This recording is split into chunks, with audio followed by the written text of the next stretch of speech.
Here's what you need to know. The Air Force begins replacing its F-22s with a new fighter type in the 2030s, at which point the Raptors will be entering their fourth decade of service. The flying branch will find itself simultaneously buying two stealth fighter types at a projected cost of $14 billion annually.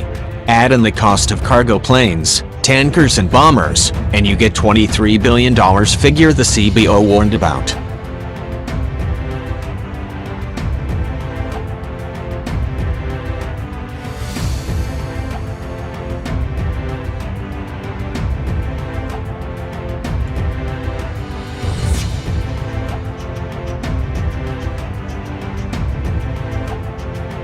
A new fighter to replace the F-22 Raptor could eat the U.S. Air Force's budget starting in the 2030s, the Congressional Budget Office reported.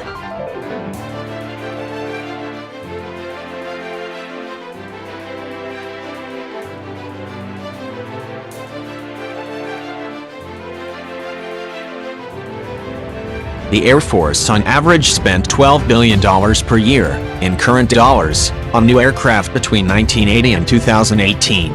But replacing the flying branch is roughly 180 F-22s in the 2030s while simultaneously buying new F-35s, cargo planes and tankers, could cost as much as $23 billion annually, the CBO concluded in a December 2018 report.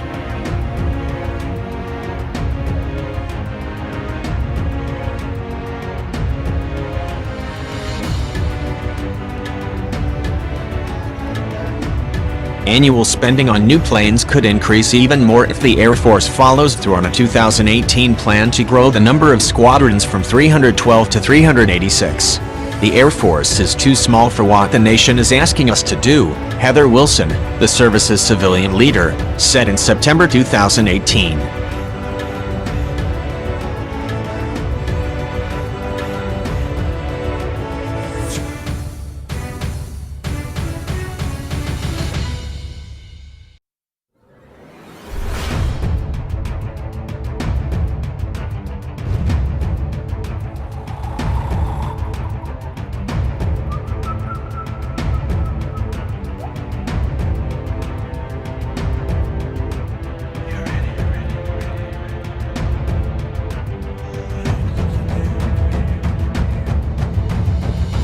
The expansion plan includes 7 new fighter squadrons, for a total of 62.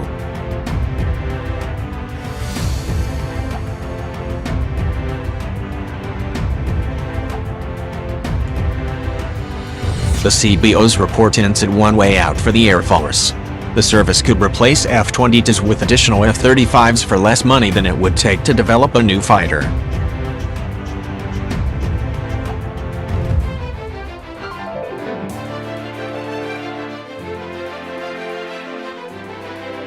The Air Force's budgetary problem has been a long time coming.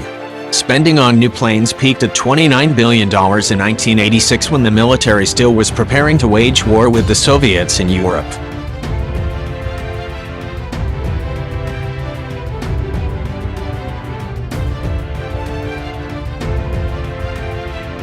In 1991, the Soviet Union collapsed and the Cold War ended. U.S. military budgets precipitously declined. By 1995, the Air Force was spending just $5 billion a year acquiring aircraft. Budgets increased after that, although modestly. The Air Force's average annual spending on new planes averaged $9 billion between 2010 and 2017, the CBO found. The 1980s spending spree created a bow wave in the Air Force's inventory. In 2018, roughly 1,500 of the service's 5,500 aircraft, including most of its F-15 and F-16 fighters, were between 26 and 35 years of age.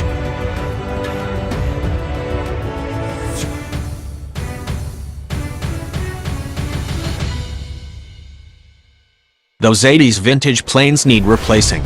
But the F-35s that are replacing them cost nearly $100 million apiece.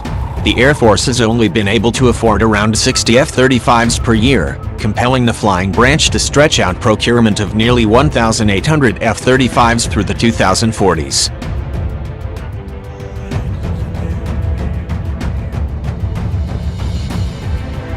if the Air Force begins replacing its F-22s with a new fighter type in the 2030s, at which point the Raptors will be entering their fourth decade of service, the flying branch will find itself simultaneously buying two stealth fighter types at a projected cost of $14 billion annually.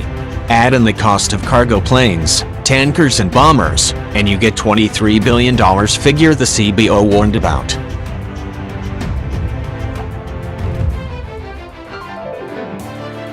To be clear, the Air Force could opt to replace the F-22 with the F-35. The service's Air Superiority 2030 Flight Plan study from 2016 stressed the need for what it calls a penetrating counter-air capability.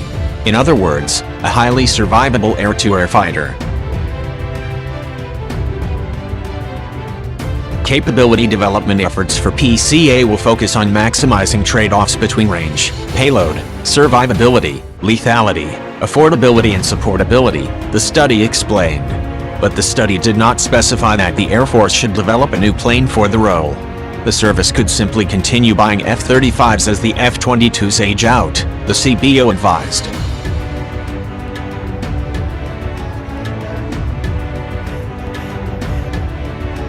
Because of the high cost and uncertainty about the aircraft's characteristics, reasonable changes in assumptions about the PCA aircraft could have a sizable impact on CBO's projections of total Air Force costs.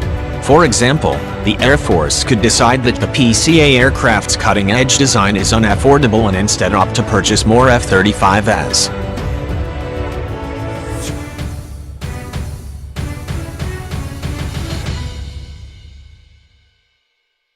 Because the F-35A's estimated average procurement unit cost is $94 million, compared with about $300 million for the PCA aircraft, the peak for new aircraft procurement in 2033 without the PCA aircraft would be $20 billion rather than $26 billion.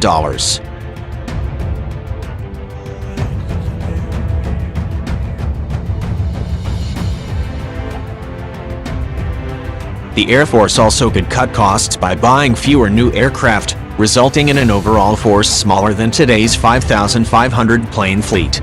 But the branch's plan to add, not subtract, squadrons requires more aircraft, not fewer.